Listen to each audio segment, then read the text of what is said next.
How's it going, everyone? Welcome back to another video. If you're new to the channel, thank you for stopping by. My name is Sid and I make videos simplifying social media marketing and online growth hacking techniques so that content creators and small business owners can spend more time worrying about their passion and less time worrying about their social media strategy. If that's something that you're interested in, make sure that you hit that sub button down there and help me out. So let's get right into the video. The first thing on my list is make sure that you are utilizing alt text when you upload photos to Instagram. Now, if you're somebody that has studied SEO or search engine optimization in the past, you're probably already familiar with alt text. If you don't know what it is, basically, it's just a small description of the image so that people with visual impairments can use a screen reader to figure out what that image is.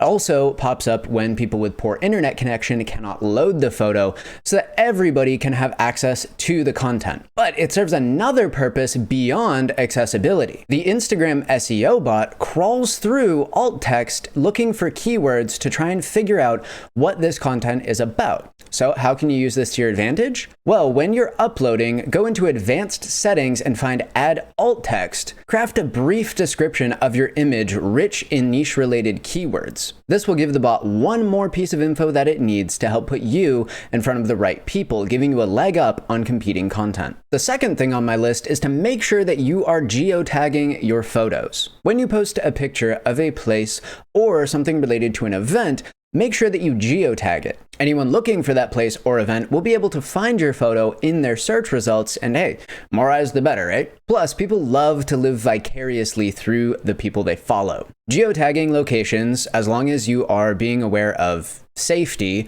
can allow people to follow you during your day-to-day and adds a little bit of interest. They can look at other pictures from places that you've been and get a sense of what's going on in your life. This extra interest can lead to massive boosts in engagement. So much extra engagement, in fact, that according to statistics posted by Susan B. Zimmerman, geotagged posts receive 79% more average engagement. And that's pretty incredible. So yeah, definitely don't skip out on geotagging your photos. Number 3 is utilizing vertical photos. This one actually kind of surprised me. For a long time, as you may know, Instagram only allowed you to post square photos. They have started to allow you to post photos of all formats. What's the best format to use? Well, let's look through some statistics. According to a study on dashhudson.com, vertical photos noticed a 13% increase compared to square format photos, and a massive 21% increase compared to landscape format photos. So why does it work this way? Well, it's actually pretty simple. Vertical photos take up much more space on the screen, canceling out everything else and basically forcing the user to stop and look at your content for at least a split second. They can't see what post is coming next, they can only see your content. And on an incredibly fast-paced visual platform like Instagram, grabbing attention like that is key. Any chance that you take to cancel out the noise is going to increase the chance of you getting valuable engagement on your post. The Instagram algorithm also greatly rewards you for keeping people on your post and on the app longer. So by forcing them to stop scrolling for a second and take a look at your photo, you are giving the algorithm a big signal that people love what you're doing and they will start putting it in front of more people. Point number 4, utilizing carousels. So this ties in with that last point that we were just talking about. The best way to get people to stay on your photos for a long time is by posting engaging carousels. Anything that's going to make people want to sit there and flip through every single slide. Carousels used to be even more powerful than they are now, but Instagram seems to have nerfed their hashtag reach quite a bit. I haven't been able to find any definite studies done on this, but according to observing my own accounts, carousels seem to have about a third of the average hashtag reach compared to single vertical photos using a similar hashtag strategy. So if they aren't good for reaching people through hashtags, why do you want to bother using them? Well, like we just talked about, the longer people spend on a post interacting with it, reading the caption, checking out the slides, the more likely they are to drop a comment. or even save the post. All of these things tell the Instagram algorithm that the people following you are interested in what's going on your profile. They'll push you to a small amount of your followers first, and if the post performs well through, average time spent on the post, average time that people spent swiping through slides, or how many saves it gets, they will push it to a larger group and a larger group and a larger group. And if it performs well, they'll start pushing it elsewhere in suggested content. So while you might not get quite as much of a hashtag reach, you will reach more of your actual followers, potentially helping you create that sense of community.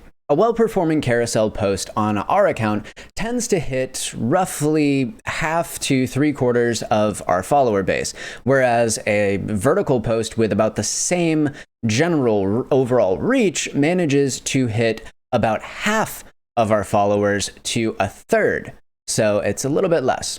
So even if carousels don't have quite as good of a hashtag reach, it is still very beneficial when you're trying to reach your own followers, develop that sense of community. And the better you develop that sense of community and get people interested in what you're doing, the more Instagram will promote you to people with similar interests. So while posting only carousels might not be the best idea because you won't be reaching very many new people to encourage account growth, sprinkling in a few every week keeps your community and the Instagram algorithm happy. Point number 5, everybody knows this one, hashtags. But did you know that the old ways of hashtags get you slaughtered in the algorithm right now? I just made a video about it actually, so when you're done with this one, go check out that one. I'll put the link down below. That'll give you an in-depth look at the strategy that I used to increase the hashtag reach on my wife and I's account by 10 times. When you're thinking about hashtags, common sense would tell you that more hashtags equals more reach, right? If you're showing up in 30 hashtags, then that's going to be more eyes than if you only used 5 hashtags, right? Well, in theory, yes, but in practice, no. Unfortunately, it doesn't work that way. Instagram is not going to show you to all 30 hashtags that you use. They will pick and choose a few that they think fits best for your content and only show you in those. Using a bunch of hashtags or hashtags that are too broad just confuses the algorithm and makes it hard for it to figure out where exactly your post is going to perform best. The algorithm doesn't like to be confused and will basically tell you to go fuck yourself. By keeping your hashtags nice and simple and niche specific, you can make sure that the Instagram algorithm knows exactly who you created this content for. Once it knows that, it'll start letting you rank in hashtag search. Our account used to get maybe 5 to 10 impressions through hashtags. But when I switched to this new hashtag strategy of using fewer, more specific hashtags, it exploded to 80 to 100 people from hashtags every single post. When you're growing a new account, the most important thing besides laying a community foundation is reaching as many new people as possible. On our old strategy, when we first started our new account a couple months ago, our post reach was maybe 10% people that weren't following us. With our new strategy, usually over half of the people we reach are new eyes. And this will scale very well for large accounts too, because based off of your average engagement within the first 24 hours, you can hit the top section of hashtags that you're using, leading to thousands of new eyes every post.